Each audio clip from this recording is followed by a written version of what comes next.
സുഹൃത്തുക്കളെ, അസ്സാം വലൈക്കും.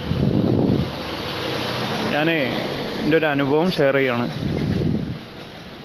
അത് കഴിയുന്നുണ്ടെങ്കിൽ എല്ലാവരിലേക്കും നിങ്ങൾ എത്തിക്കണം.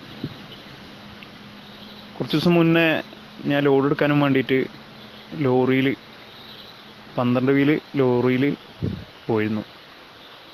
അപ്പോൾ അരീക്കോട് കഴിഞ്ഞ് മുക്കം കഴിഞ്ഞ് താമരശ്ശേരി ഉള്ള ഒരു കമ്പനിയിലേക്കാണ് പോയത്. അത് ഫോറസ്റ്റിൻ്റെ ഉള്ളിൽ 10 കിലോമീറ്റർ ഉള്ളിലാണുള്ളത്. ചുറ്റുഭാഗം റബ്ബർ എസ്റ്റേറ്റാണ്. ഒരു മനുഷ്യനങ്ങോട്ട് കയറൂല. ഈ വണ്ടി ഞങ്ങൾ അവിടെ എത്തിച്ചു. ഞാനും എൻ്റെ സുഹൃത്തും ഉണ്ടായിരുന്നു.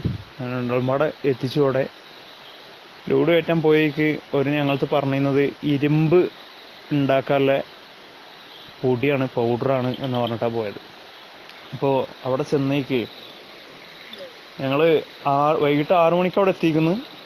രാവിലെ